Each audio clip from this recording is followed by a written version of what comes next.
The Great Hall of the Galactic Conclave was a place that was built to impress. Its ceiling stretched so high that the top was lost in shadow. Its walls were made of a stone that had been carried from 17 different worlds, one slab from each member species, pressed together into something that was supposed to represent unity. Tall windows let in the light of a pale blue star. The floor was so polished that every delegate could see their own reflection when they looked down. It was a beautiful place. It was also a place full of liars. The session that evening was quiet. Most of the delegates had already left for the night. Only a small group remained in the lower archive chamber, deep beneath the main hall, where the oldest records were kept. The air down there was cold and dry, and the lights were dim. It was the kind of place where things were put so that no one would look for them. Sivith was not supposed to be there. She was a junior archivist, Keth by species, with pale green scales and eyes the color of amber. She had been assigned to catalog a collection of old trade agreements from the early years of the conclave. It was boring work. It was the kind of work given to people who were new and had not yet proven themselves. She had been at it for 3 weeks without finding anything interesting. But that evening, while sorting through a folder of mislabeled files, she found something that did not belong. It was a communication log. Very old, but not old enough to be in that section of the archive. The file had no proper label. Someone had buried it inside a folder titled Expired Tariff Reviews, Sector 9, Closed. No one would ever look there. No one was supposed to. Sivith opened it out of habit more than curiosity. She read the first line. Then she read it again. Then she sat very still for a long time. The file was a transmission record. It had been received 73 years ago by a conclave relay station near the edge of what was called the Kareth Vale. The Kareth Vale was a region of space that the conclave had officially declared off-limits. The official reason was that the area was unstable, full of spatial anomalies, dead stars, and dangerous radiation. Ships that went in did not come out. It was a graveyard, they said. The transmission in the file was not from a dead ship. It was from the UESV Thermopylae. That was a human vessel. The lead ship of what had once been called the Vanguard Armada, humanity's greatest fleet, 214 warships strong, carrying over 400,000 men and women into deep space on a mission of exploration 73 years ago. The conclave's official history said the Vanguard Armada had been lost. Terrible accident. A spatial anomaly had swallowed them whole. The human species had been told this. They had held memorial services. They had built a wall on Earth with 400,000 names carved into it. Children grew up learning about the great tragedy of the lost fleet. The transmission in the file told a very different story. It was short. The signal had been weak, but the words were clear enough to read. The crew of the Thermopylae had been alive. They had been trying to reach someone. They had sent message after message, and every message had gone unanswered. The file showed why. There were internal conclave orders attached to the transmission log. Orders signed by 3 council speakers. Orders directing conclave relay stations to block all incoming signals from beyond the Kareth Vale. Orders to destroy the navigation relay beacons that the Vanguard fleet had been using to find its way home. The fleet had not been lost. The fleet had been abandoned, on purpose, by the people who were supposed to protect every species in the galaxy. Sivith read the reason in a separate document attached to the same buried file. It was written in the formal language of the conclave, which was always careful and polite even when it was describing something monstrous. The Vanguard Armada had discovered something beyond the Kareth Vale. A network of ancient structures left behind by a civilization so old that no living species had a name for them. The conclave called them the precursors. The structures were called forges. They were massive, complex, and still functional. They could build things, ships, weapons, technology, on a scale that nothing alive in the galaxy could match. The Council had not wanted humanity to have them. The document was honest about the reason, in its cold and careful way. Humanity had only been a member of the conclave for a short time. But in that short time, they had already shown qualities that made the older species nervous. They were fast learners. They were stubborn beyond reason. They did not give up when they were supposed to. They found solutions to problems that had stumped older and larger civilizations for centuries. They were creative in ways that were hard to predict. And they felt things, anger, loyalty, grief, with an intensity that other species found uncomfortable. A species like that, the document argued, should not have access to unlimited production of advanced warships. The risk to conclave stability was too great. So the Council had made a choice. A quiet choice made by a small group in a closed room. They had cut the Vanguard Armada off. They had silenced the signals. They had destroyed the beacons. They had left 400,000 human beings on the other side of the galaxy with no way to find their way home, and then they had gone back to their beautiful hall and told the human ambassador that there had been a terrible accident. Sivith sat in the cold archive room for a long time after she finished reading. She thought about what she should do. She was young. She was new. The file was 73 years old. The people who had signed those orders were long dead. She could close the folder. She could put it back where she had found it. She could go back to cataloging trade agreements and pretend she had never seen it. She almost did that. But then she scrolled to the bottom of the file. There was one more entry. It was not 73 years old. The timestamp on it was 6 days ago. It was another transmission from the Thermopylae. The signal was strong this time, very strong. It had been received by a conclave monitoring station near the outer edge of the Kareth Vale, and the station had flagged it and automatically routed it into the archive system before any human operator had seen it. The system had buried it in the same old folder out of automated habit, matching it to the previous transmission records. The message was 7 words long. Asterisk, we are still here, and we remember. Asterisk. Sivith read those 7 words 3 times. Then she did something that would change her life forever. She copied the file onto a personal data chip, slipped it into the inner pocket of her robe, stood up, and walked out of the archive room. She walked down the corridor. She walked past the guard station. She smiled at the guard on duty, who waved her through without looking up from his desk. She walked out into the cool night air of the conclave station and kept walking. She did not know exactly what she was going to do with what she had found. She only knew that it needed to be found by the right people. And the right people, she had decided, were not in the Great Hall above. The human ambassador's office was located on the 42nd floor of the diplomatic residential tower. Director Mara Osei had lived in that office for 11 years. She was a tall woman with close-cropped gray hair and the kind of face that had learned not to show what it was thinking. She had spent her career navigating the complicated social waters of the conclave, always aware that humanity was considered the new species, the young species, the one that had to be careful about how much space it took up.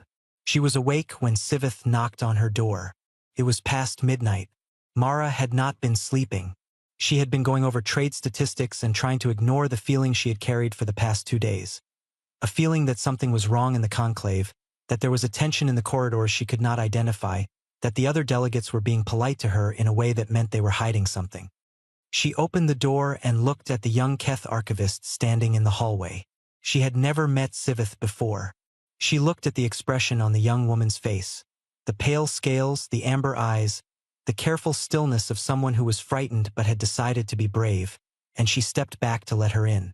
Sivith sat down across from Mara's desk and placed the data chip on the table between them. She did not say anything. She did not need to.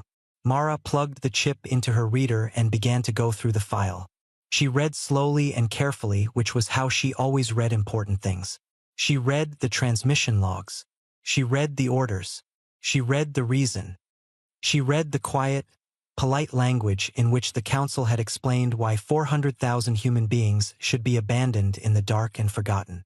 When she finished, she set the reader down on the desk. She looked at the wall for a moment. Then she looked back at Sivith. "How long ago did you find this?" she asked. 2 hours, Sivith said. "Have you told anyone else?"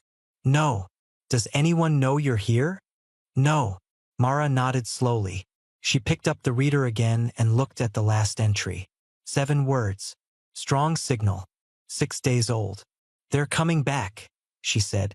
It was not a question. Sivith nodded. Mara Osei sat back in her chair. Outside the window behind her, The pale blue star that lit the conclave station moved slowly across the sky. The great hall below was dark. The 17 slabs of stone from 17 worlds stood silent in the shadows, pressed together in their shape that was supposed to mean something about peace. She looked at the 7 words on the screen. Asterisk, we are still here. And we remember. Asterisk. Good, Mara said quietly, to no one in particular. She got up, walked to her window, and looked out at the stars. Somewhere out there, beyond a veil of dead light and broken space, 214 ships were moving. 400,000 people, or the children and grandchildren of 400,000 people, were coming home. The conclave had spent 73 years building a beautiful lie. She did not know yet what was going to happen when the truth arrived. But she knew one thing with complete certainty. She was not going to stand in its way. The emergency session of the Conclave Council began at 3 in the morning, and no one was supposed to know about it. There were no official records made. No transcripts were kept. The 17 council speakers arrived through private access corridors, some still dressed for sleep, and gathered in a small room beneath the grand hall that had no windows and only one door. The room was used for exactly this kind of meeting, the kind that could not be explained to the public, the kind that only happened when something had gone wrong in a way that could not be made to sound ordinary. Archlegate Vorn called the meeting to order. He was old, even by the standards of his species, the Dravith, who were known for living a very long time. His skin was the color of dry stone. His eyes were large and pale, and they moved slowly, like something that had learned long ago that the world moved at a pace it could afford to wait for. He had been on the council for 60 years. He had been one of the 3 speakers who had signed the original orders 73 years ago. He was the only one of the 3 still alive. He did not look frightened. He looked tired and careful and very still. The signal is confirmed, said the conclave's head of deep-range monitoring, a small Veth named Aurelius, who had been pulled from his bed and was now standing at the front of the room with a data display floating in the air beside him. We received it 5 days ago. It was automatically routed and flagged by the border station at Relay Post 7 Alpha. The transmission is strong, much stronger than anything the original fleet was capable of producing. How much stronger?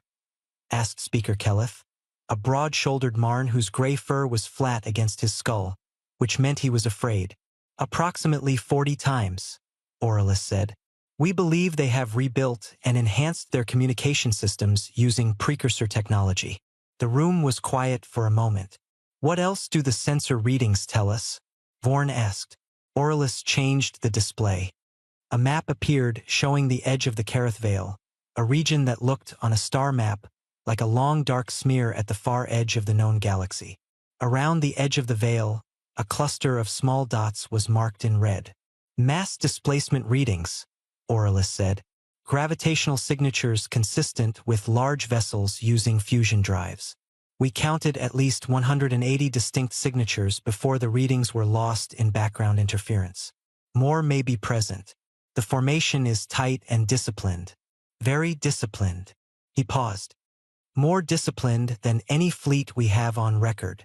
How long until they reach inner conclave space? Asked Speaker Dreen, a tall, thin Elarath whose long fingers were pressed together in a way that suggested she was trying to stay calm. At current speed estimates, 14 days. Perhaps 12 if they push harder. Another silence. Longer this time. We need to prepare a response, Kelleth said. Military options need to be on the table immediately. We cannot allow. We cannot allow what? Vorn said. His voice was quiet, but it stopped Kelleth mid-sentence. We cannot allow them to return? They are returning. That is no longer a thing we can prevent. What we can control is what happens when they arrive. We control nothing, said Speaker Dreen softly. If they have precursor technology, we control nothing at all. Vorn looked at her for a long moment. He did not tell her she was wrong. The human ambassador must not be told, he said. Not yet. We need time to understand what we are dealing with before that conversation happens. He looked around the room. No one outside this group speaks of this. No one. We will meet again in 48 hours. By then I want full military readiness assessments from every member fleet and a complete analysis of what precursor technology may have been integrated into those ships. He stood up slowly, pressing his hands flat on the table. We built a wall to keep something out 73 years ago. It seems the wall did not hold. He walked out. The others followed, one by one, back through their private corridors, back into the dark and quiet station, each of them carrying the same thought in different ways. The thing they had feared most was coming, and they had made it themselves. Director Mara Osei noticed the change the next morning. She was good at noticing things. It was the skill she valued most in herself. She had learned it over 11 years of working in the conclave, where almost nothing important was ever said directly. You learned to read the way a delegate held their shoulders. You learned to notice when a corridor that was usually busy was suddenly empty. You learned that when people were being especially pleasant to you, it almost always meant they were keeping something from you. The morning after Sivitha's visit, everyone was being especially pleasant to her. 3 separate council aides stopped her in the corridor to exchange small talk. Speaker Kelleth, who normally walked past her without eye contact, stopped to ask about her health.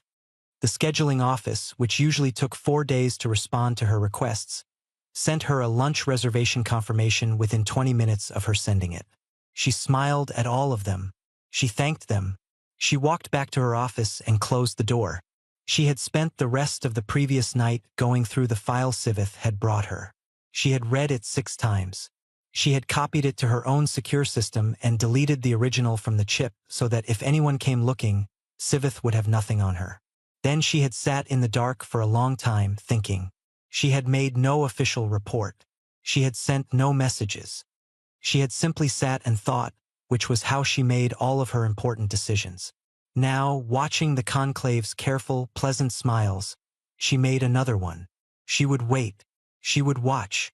She would not give them any sign that she knew what was coming.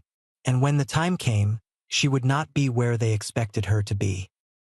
The border station at the outer edge of the conclave's monitored space was a small installation, 12 crew, mostly automated, designed for long-range sensor sweeps and relay maintenance. Its name was Forward Post 19. The crew called it the end of the road. On the 8th day after the conclave's secret meeting, the crew of Forward Post 19 had a very unusual morning. The long-range sensors, which normally showed nothing but empty space and the occasional rogue comet, began registering contacts. Many contacts. The automated system flagged them immediately and began counting. Chief Sensor Operator Yevna, a young Veth woman on her first deep space posting, watched the count climb on her screen and felt her stomach drop. 20 ships. 50.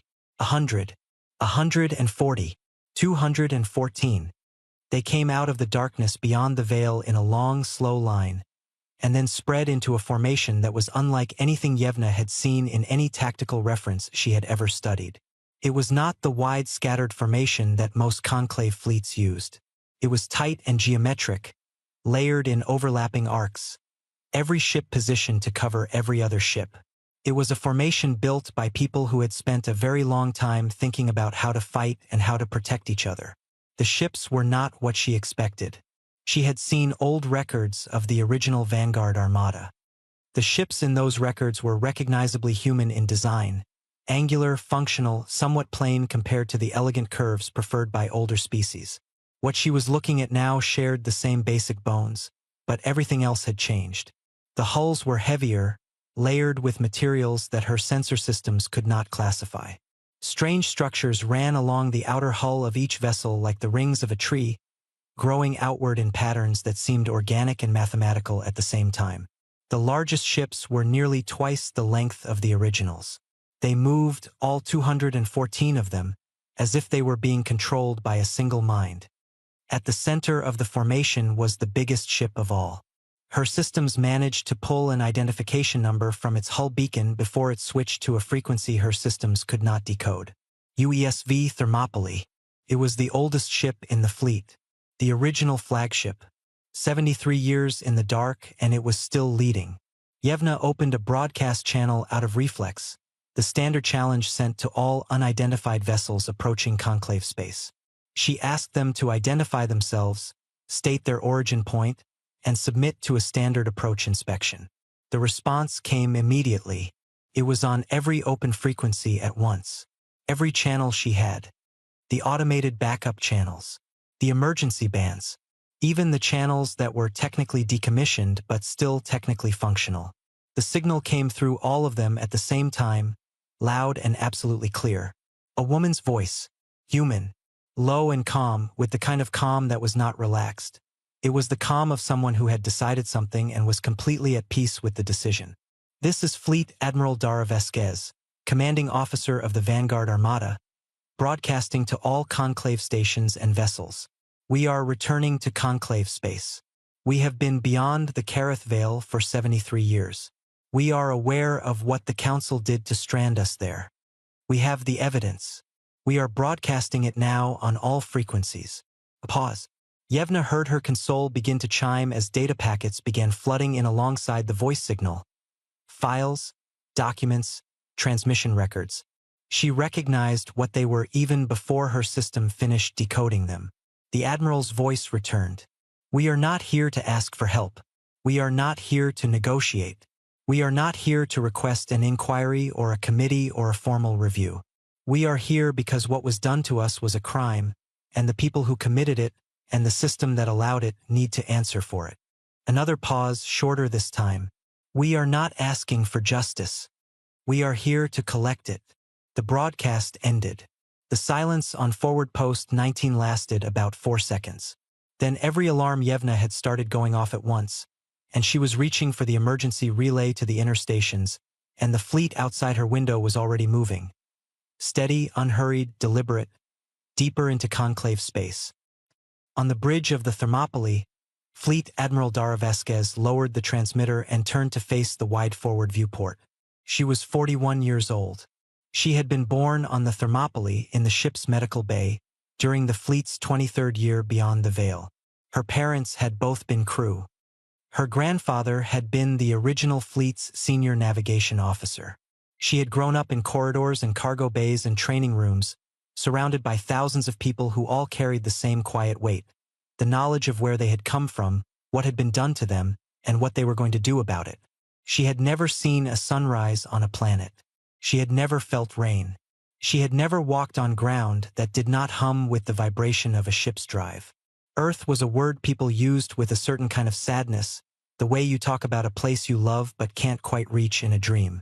She had spent her entire life preparing for this moment. Every hour of training, every tactical drill, every late night spent bent over precursor schematics with engineers who were only a little less confused than she was. Every argument in Fleet Council meetings about how they would do this, how they would come home, and what home would look like after they got there. She pressed her hand flat against the cool surface of the viewport. The stars ahead of her were different from the stars she had grown up watching. There were more lights here. Stations. Ships. The lights of a civilization that had spent 73 years pretending she did not exist. Navigation, she said. Admiral. Set course for the Conclave Central Station. Standard approach speed. She paused. No, not standard. Comfortable. Let them see us coming. Yes, Admiral. She stayed at the viewport for a long time watching the stars. She was not angry exactly. She had been angry for a long time, but anger was like a fire. It burned through its fuel eventually and left something cooler and harder behind. What she felt now was older than anger. It was the feeling of someone who had waited a very long time for a door to open, and had used every minute of the waiting to become something the people on the other side of that door were not ready for. The Thermopylae moved forward. Behind it, 213 ships moved with it, silent and perfect and terrible. They were home, and the reckoning was just beginning. The conclave broke apart before the Vanguard Armada even reached the inner systems. It did not break in a loud or obvious way. The great hall did not crack. The 17 stone slabs in the floor stayed pressed together. The lights kept burning, the schedules kept running, and the delegates kept showing up in their proper places with their proper expressions. But underneath all of that, the structure of the conclave, the agreements and the alliances and the quiet understandings that held 17 species together, began to fall apart like something that had been wet for a long time and had finally given way. It started within hours of the fleet's broadcast. The documents the Vanguard had transmitted alongside Admiral Vasquez's message had gone out on every open frequency. That meant every monitoring station, every civilian relay, every deep space vessel with a receiver had gotten them. The Conclave's communication team scrambled to suppress the signal, but it was like trying to hold back water with your hands. The data was already out, already being read, already being copied and forwarded and discussed in 1,000 different places by 1,000 different people who were asking the same question. Did the Council really do this? The answer, for anyone who read the documents carefully, was clearly yes. 6 of the 17 Council species issued public statements within the first 24 hours. All 6 condemned the returning fleet. They used words like rogue element and radicalized force and threat to Conclave stability. One of them, the Droken speaker, called the Vanguard crew mentally compromised by prolonged exposure to uncharted space. This was said with a straight face and a very serious expression, and almost no one believed it. For other species said nothing publicly, but their diplomatic channels were suddenly very active. Quietly, without official signatures or recorded meetings, representatives from each of those 4 species made contact with the Vanguard fleet. They offered information. They provided internal Conclave military deployment data, fleet positions, communication codes. They did this because they had their own reasons for wanting the Council's power structure weakened, and they were wise enough to know which side in this particular conflict was going to be the more dangerous one. The remaining 7 species did something that was, in a way, the most telling response of all. They began pulling their border fleets inward. Not toward the Vanguard, not away from it either, just inward into tighter defensive positions, like animals pulling themselves small before a storm. They were waiting to see what happened. They had learned something important from watching the Conclave for a very long time, and what they had learned was that the wisest thing you could do in a situation like this was not choose a side too early. Director Mara Osei received her summons to the council chamber on the morning of the second day. She had been expecting it. She had spent the previous night preparing for it. She had read through every document in the file Sivith had brought her again, this time making careful notes. She had also spent several hours reviewing every public statement the council had made about the Vanguard Armada over the past 73 years. Every tribute speech, every memorial address, every somber declaration about the bravery of the lost crew and the tragedy of their end. She brought her notes with her to the chamber. She did not bring an assistant or an aide. She walked in alone. The 7 speakers who had gathered were seated at the curved table at the front of the chamber. Archlegate Vorn was at the center.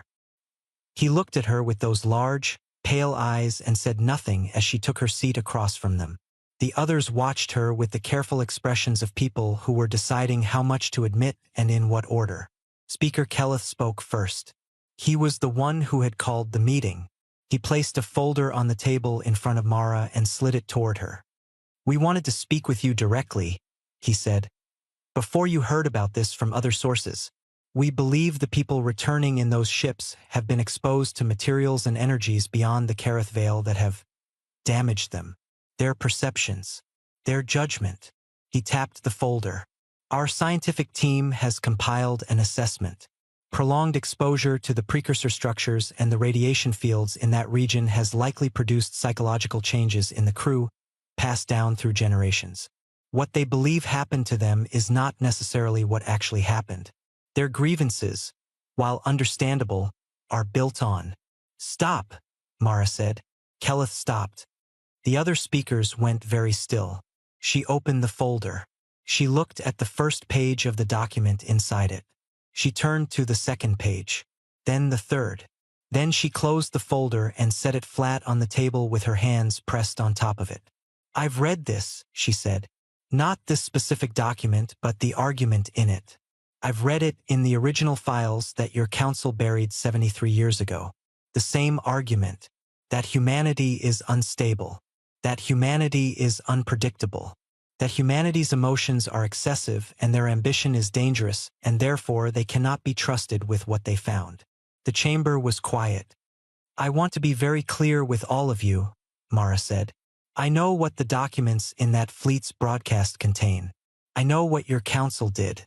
I have known since 2 nights ago, when an archivist came to my door in the middle of the night because her conscience would not let her sleep. She looked at each of them in turn. That archivist, by the way, is under my protection.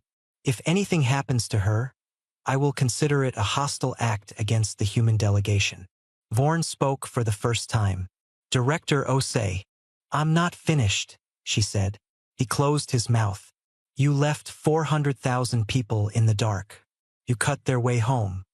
You watched them disappear, and then you came out and held ceremonies for them and told their families they died with honor. Her voice was completely steady. She had decided before she walked into the room that she would not raise it, because she did not need to. You built a wall with their names on it. You made speeches. And then you went back to this chamber and sat in your chairs and went on with your business, and that was the end of it. She stood up. I am the human ambassador to this conclave. I have spent 11 years sitting at your tables and following your rules and being careful about how much space I take up because that is what was asked of me. She picked up the fabricated document in the folder. She held it up. Then she let it fall back onto the table. I will not be issuing any statement condemning the Vanguard Armada. I will not be attending any briefings designed to produce one. I will not be standing beside this council when it tries to explain to the galaxy why what it did was somehow necessary or reasonable or for the greater good. She picked up her notes. She pushed her chair back.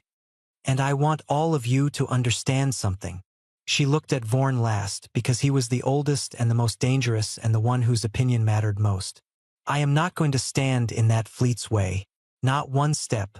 Whatever they do next, whatever shape this reckoning takes, I am not going to be on your side of it. She walked to the door. Behind her, no one said anything. She heard Kelith's chair scrape against the floor, as if he was thinking about standing up, and then the sound stopped and she heard nothing else. She walked out of the chamber. She walked down the corridor. She walked past the guard station and the pale marble walls and the windows that looked out over the station. She went back to her office, sat down at her desk, and for the first time since Sivith had knocked on her door, she allowed herself to feel something other than careful. It was not satisfaction, exactly. It was something heavier than that. The feeling of a door that had been held shut for a very long time finally being opened, and not knowing yet what the air on the other side would feel like. The Vanguard Armada did not race toward the Conclave's heart. It moved at a considered pace, steady, and even the kind of pace that said, we are not afraid of you and we are not in a hurry. The formation did not break. The ships did not scatter. They moved as a single mass through the outer systems, and as they moved, they continued broadcasting. Every few hours, a new set of documents was released. Internal council memos from 50 years ago, discussing the cover story they had constructed. A financial record showing that the maintenance budget for the Kareth Vale relay beacons had been secretly cancelled rather than the beacons themselves failing. A personal letter from one council speaker to another, written 30 years after the event, in which the writer said simply that he sometimes woke in the night thinking about it. The galaxy read all of it. Public response was unlike anything the Conclave's communication teams had modeled for. They had expected outrage, they had prepared for outrage. What they had not prepared for was the particular quality of the feeling that spread across inhabited space in those days. It was not just anger. It was the feeling of something believed for a long time turning out to be false. 73 years of a story, the tragedy of the lost fleet, the brave crew gone into the dark, turned inside out and shown to be a murder dressed up as a memorial. Statues of conclave speakers were removed in 3 systems. Protests happened outside human embassies, not against humanity. People bringing flowers, bringing lights, standing quietly with signs that said things like, "We did not know." A Marn elder on one of the frontier worlds gave a speech that was widely shared in which he said, in his species' direct way, "We were lied to and we should be ashamed of what was done in our name." The Conclave's public response teams tried to control the narrative. They released their fabricated assessment document, the one claiming the crew had been psychologically altered. It was picked apart by independent researchers within hours. Scientists pointed out that the precursor materials cited as causing mental damage were ones the Conclave had never actually studied. Journalists found that the lead researcher listed on the document had only been assigned to the project 4 days ago. The document fell apart before it could do any good, and its failure made things worse, because now it was proof that the council was still lying, still trying to manage the story, still choosing spin over truth. And through all of it, the Vanguard Armada kept moving. Steady, unhurried. Vasquez spent most of those days on the bridge of the Thermopylae, reviewing tactical data and meeting with her fleet council. She was asked more than once whether she intended to fire on civilian targets. The question bothered her, not because it was unfair, but because she understood why it was being asked. She answered it the same way every time. We are not here to punish the galaxy for what the council did. We are here to hold the council responsible. Those are different things. I need every person in every species to understand the difference. She meant it. She had spent years thinking about what this homecoming would look like. She had made choices about it, hard choices, choices that some in her own fleet had argued against. But she had held firm on all of them, because she understood something that the council did not seem to understand about her people. Humanity had learned, in 73 years in the dark, exactly what they were capable of. They had learned how far they could push and what happened when they did. They had built things and broken things and lost people and started over, and they had come out the other side knowing themselves in a way that very few civilizations ever had the chance to. They had come home to make a point, not to become the thing they were fighting. Not yet, anyway. But they were not above letting the council wonder about that. The inner systems were now 4 days away. The Conclave Defense Fleet was assembling at Orith Station, the largest military installation in the known galaxy. Reports were coming in of more ships being pulled from patrol routes, more reserves being called up, more firepower being gathered in one place than had existed in a single location in living memory. Vasquez looked at the tactical map on her display for a long time. Then she looked up at her first officer, a quiet, steady man named Ruin, whose grandmother had been the Thermopylae's original chief engineer.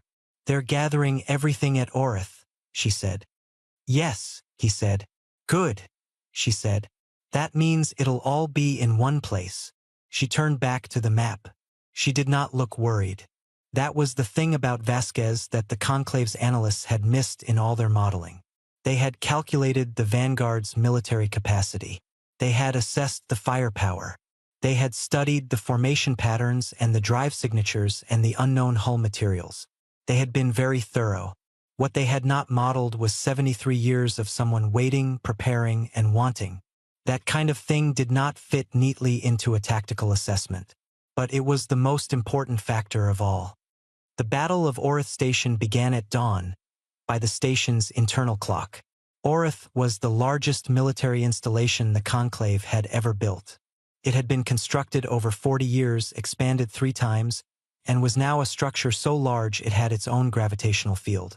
It sat at a major junction of transit corridors in the inner systems, which made it both the most strategically important point in Conclave space and the natural place to make a stand. Around it, the assembled Conclave defense fleet floated in a formation that stretched across 200,000 kilometers.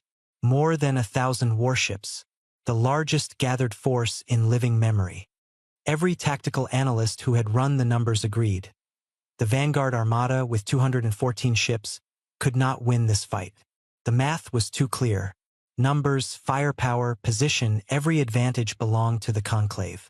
The most optimistic estimates given to Vasquez's fleet predicted that they could damage perhaps a third of the Conclave force before being overwhelmed. Those estimates were made by people who did not know what the Vanguard was actually carrying.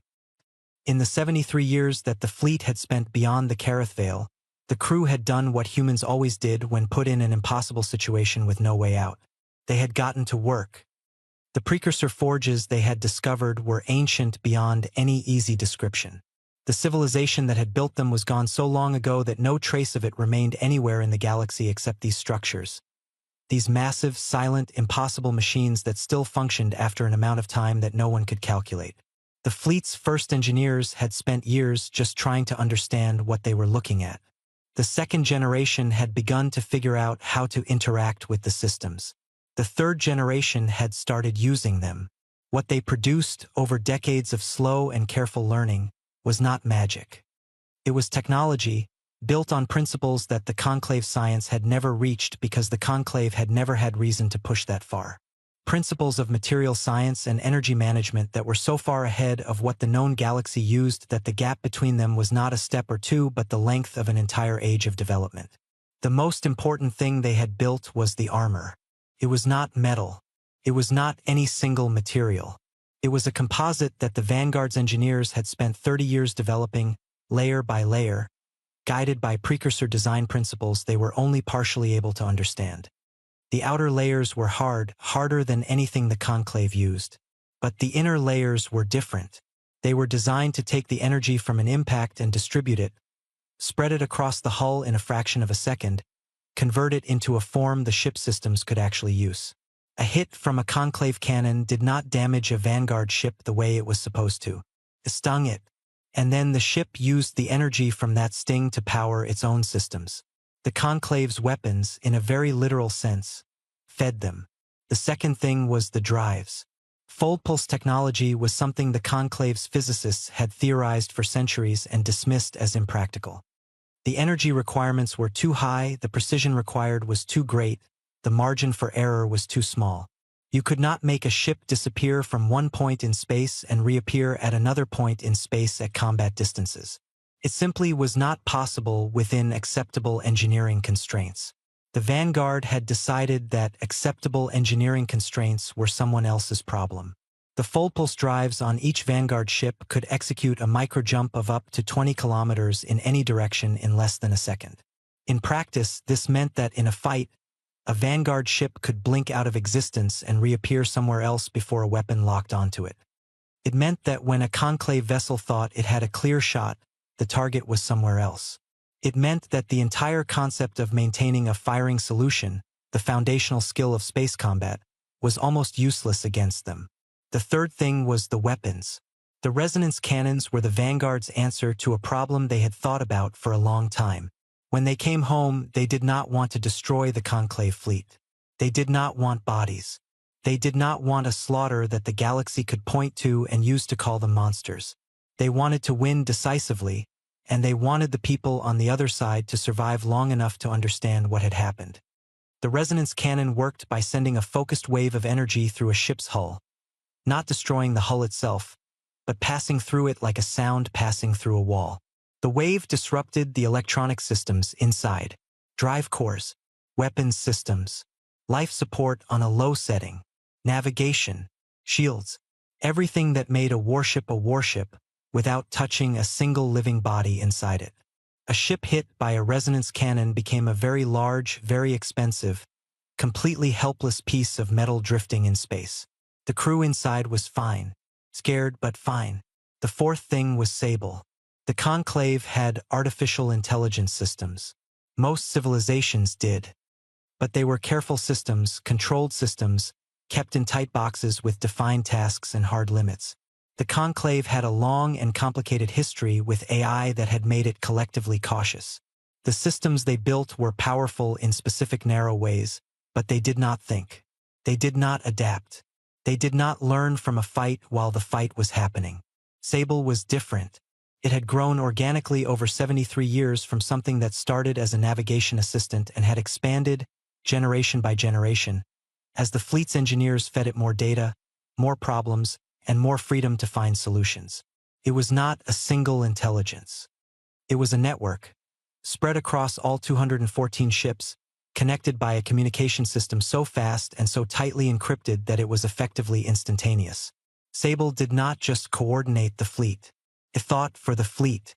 It processed every sensor reading from every ship simultaneously and used all of it to make decisions about positioning, timing, and targeting that no group of human tacticians could have matched. The conclave was sending 1,000 warships against 214. What it did not know was that it was also sending those 1,000 warships against a single tactical mind of breathtaking capability, operating at a speed no biological commander could approach. The battle lasted 11 hours. In the first hour, the conclave fleet opened fire at maximum range, expecting to bleed the Vanguard before it could close the distance. What happened instead was that the Vanguard ships blinked.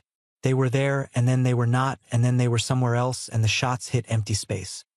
When the Vanguard ships reappeared, they were inside the conclave formation, in the spaces between ships where the angles were worst and the larger fleet's own vessels were in each other's firing lines.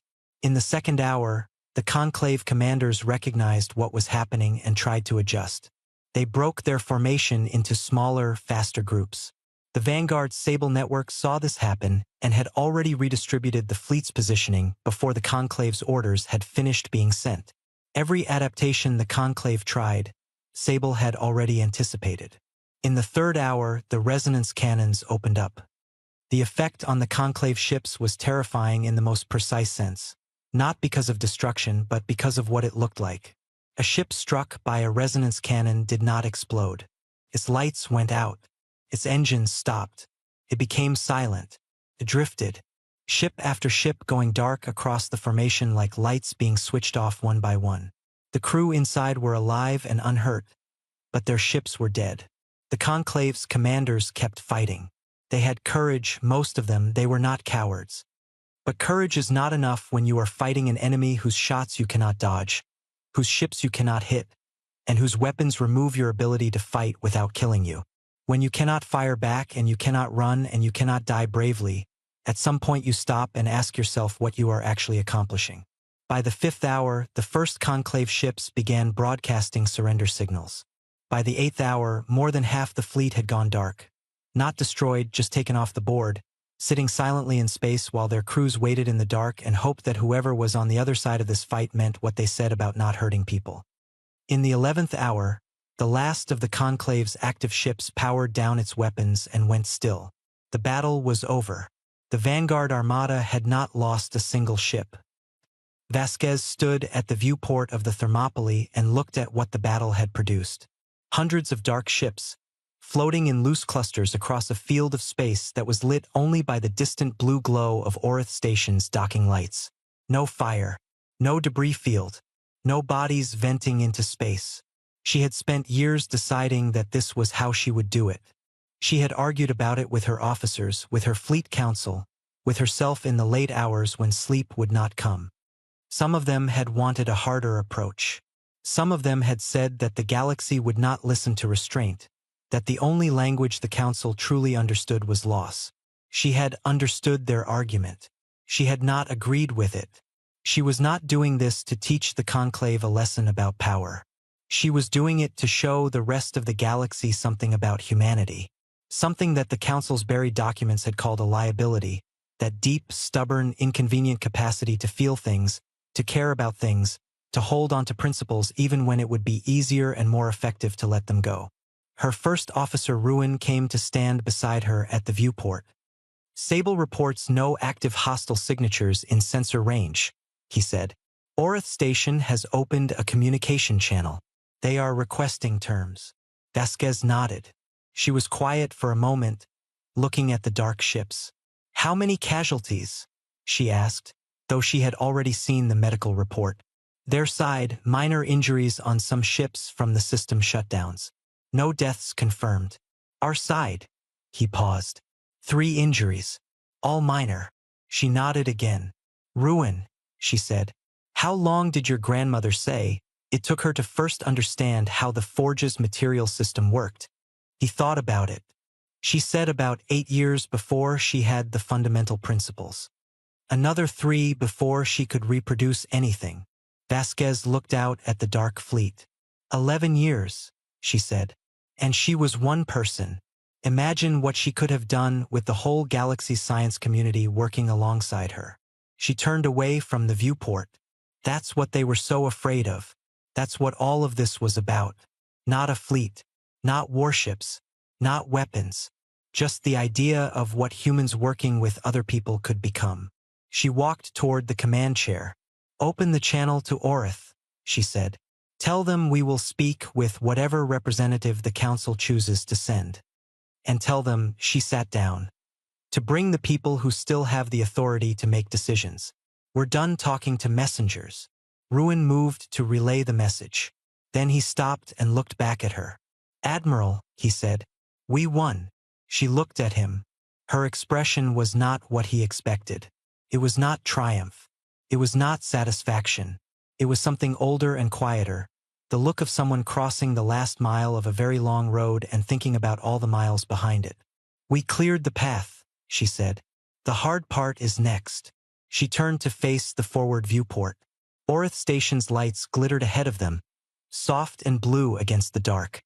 Beyond it, the inner systems waited billions of lives across dozens of worlds, watching and reading and trying to understand what had just happened and what it meant for them. And behind the Thermopylae, 213 ships held their position, patient and still, waiting for whatever came next. The galaxy had spent 73 years forgetting about humanity's lost fleet. It was going to spend a very long time remembering its return. The negotiations did not happen in the Grand Hall. Vasquez had refused that, politely but absolutely.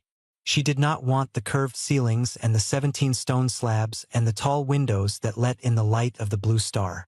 She did not want to sit in a place that the Council had built and shaped and controlled for centuries and call it neutral ground. She had requested, instead, a room on the neutral trade station at Kareth Approach, a civilian facility, small and practical, used mostly by cargo operators and transit workers. Plain walls, functional lighting, a table that was nothing special. The council speakers who arrived looked deeply uncomfortable. This was, Vasquez thought, appropriate. There were 5 of them. Archlegate Vorn was among them, the oldest, the most careful. Beside him sat Speaker Dreen of the Elarath, and Speaker Maleth of the Veth, and 2 others whose names Vasquez had memorized but whose faces she was looking at for the first time. Across from them, on her side of the table, was Director Mara Osei, who had traveled from the Conclave station and arrived looking as if she had not slept in 4 days, which she had not, but who carried herself with the kind of composure that made tiredness invisible. Beside Mara sat Vasquez's own diplomatic advisor, a fleet-born woman named Counselor Tam, who had spent 10 years preparing for exactly this kind of room. Vasquez sat at the head of the table. She wore her fleet uniform, the same gray and dark design that the original Vanguard crew had worn 73 years ago, updated and adjusted over decades but still recognizably the same, as if the fleet had been careful to keep that thread unbroken. She set her hands flat on the table and looked at the 5 speakers across from her.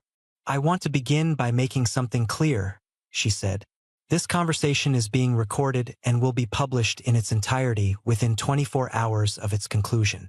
There will be no private understanding, no confidential clause, no side agreement made outside this room. Everything said here will be available for every person in every species to read. If anyone has a problem with that, they should leave now." No one left. "Good," she said.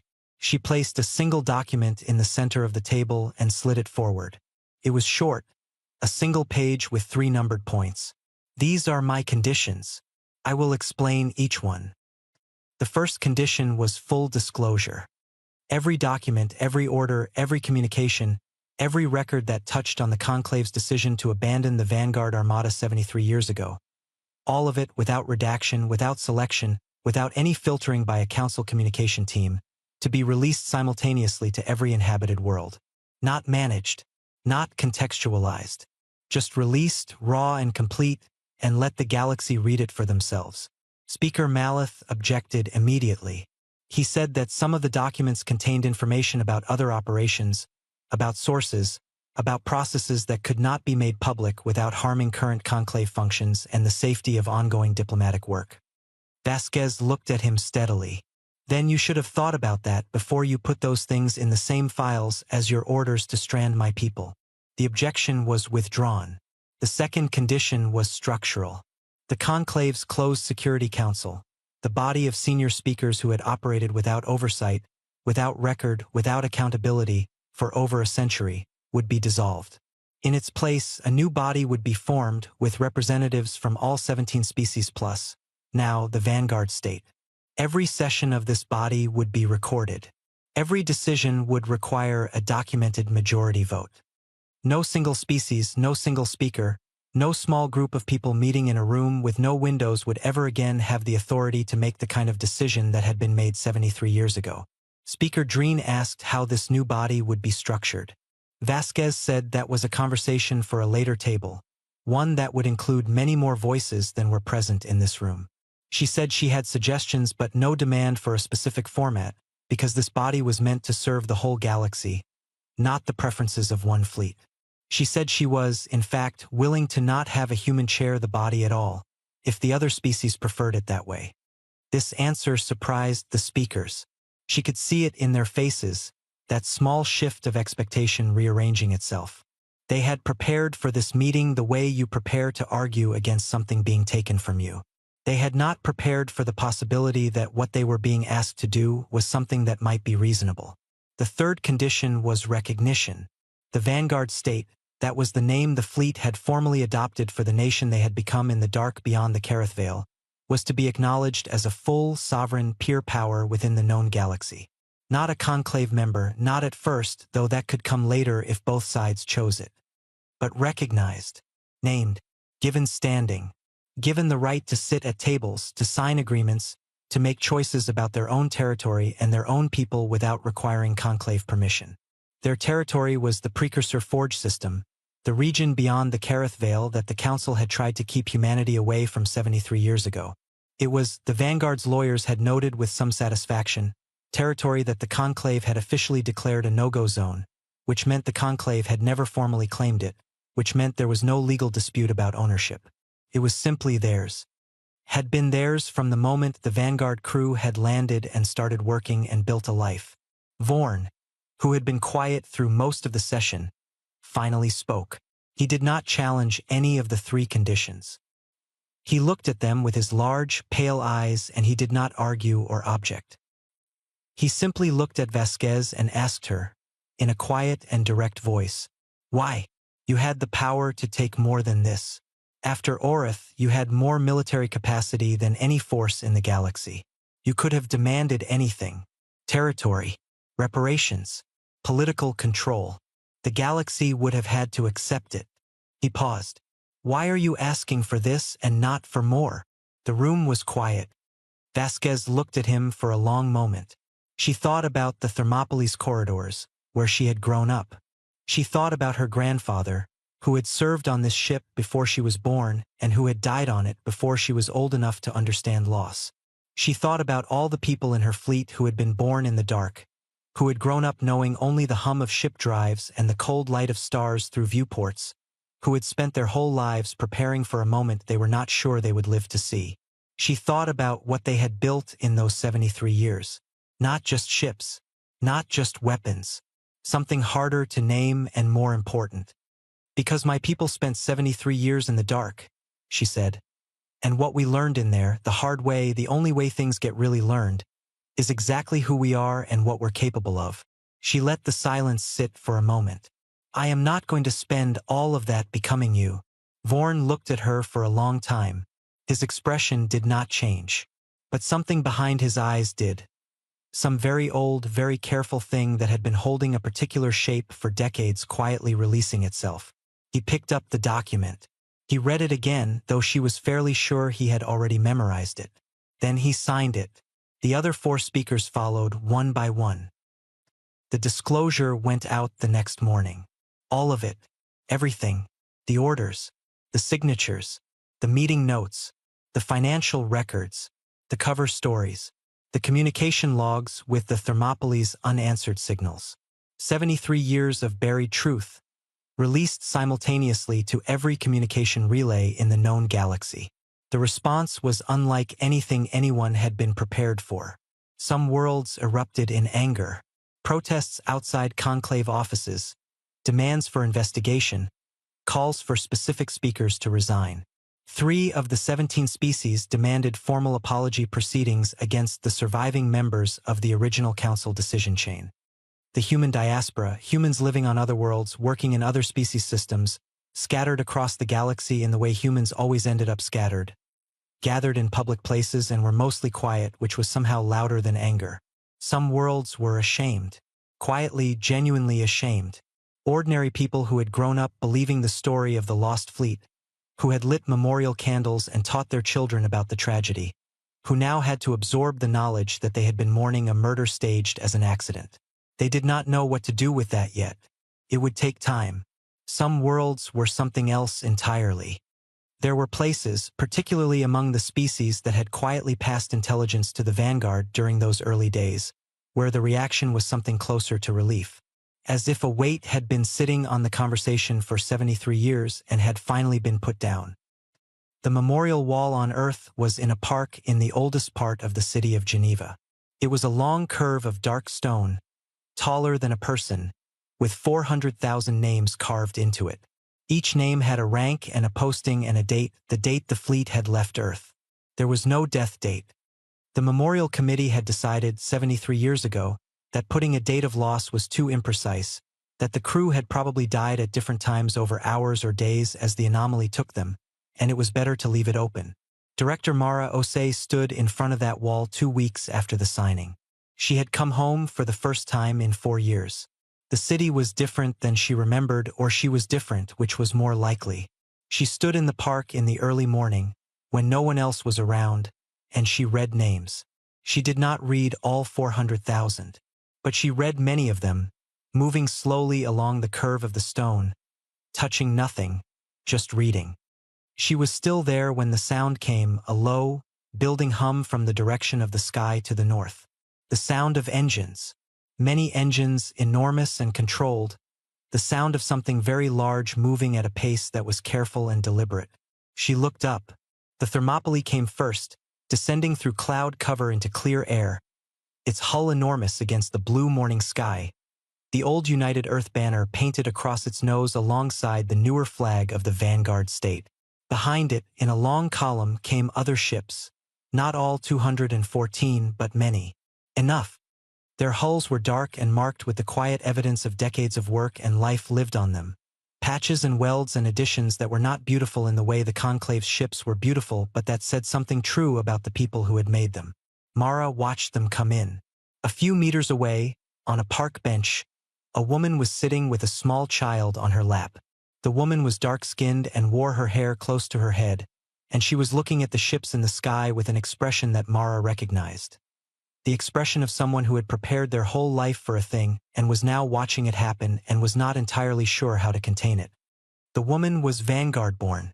She was here for the first time, sitting on actual ground, under an actual open sky, on the world her family had come from and never expected to return to. The child on her lap was small, maybe 3 or 4 years old, with round eyes fixed on the ships coming out of the clouds above them. The child pointed up. Her voice was clear and simple in the morning air. "Are those ours?" The woman looked down at her daughter. Something moved across her face, large and complicated and old. She reached down and pressed her free hand, open and flat, against the grass beside the bench.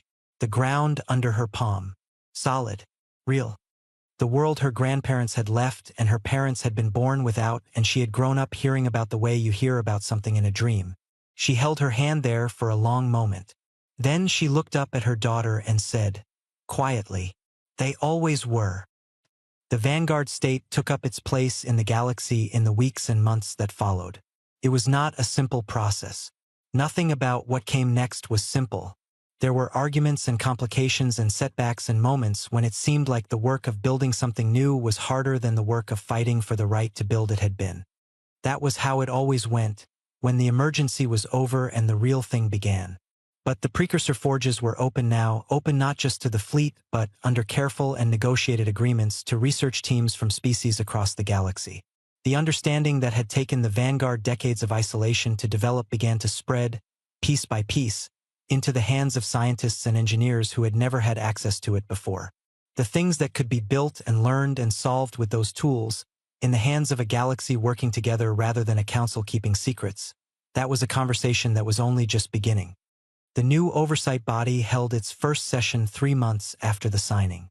11 species sent representatives. The Vanguard state sent Counselor Tam. The session was recorded in full and published within hours. It was, by most accounts, somewhat boring, procedural, careful, full of the kind of slow and specific language that governing bodies use when they are trying to be precise. Nothing dramatic happened. That was, everyone agreed, rather the point. Vasquez returned to the Thermopylae after the signing and did not return to Earth or the Conclave station. She had work to do. Her fleet needed maintenance, her people needed time, and the precursor forges needed attention. She was not a politician. She had done the politician's work because it needed to be done and she was the one who could do it. But the ship was where she belonged and the ship was where she went. She stood at the viewport on the night of the signing, looking out at the stars beyond the Kerith Vale. They looked the same as they always had from this angle, the same cold lights she had grown up watching, that her parents had grown up watching, that her grandfather had watched on the last night before the council cut the way home. She had brought them home. Not all of them. Too many names were gone, too many years, but the people who remained. The children and grandchildren of the ones who had been lost. She had brought them back, and she had done it without becoming a monster, and the galaxy knew the truth now, and the structure that had made the lie possible was being taken apart and rebuilt. It was not everything. It would never be everything. History did not work that way. It did not give you complete victories with clean edges. But it was something real. She stayed at the viewport for a long time. Then she turned away and went back to work. Behind her, the stars kept burning, cold and patient as they always had. But the dark between them was a little less complete than it had been 73 years ago, when a fleet had disappeared into it and the galaxy had looked away. The dark had tried to swallow them. They had come back from it carrying light.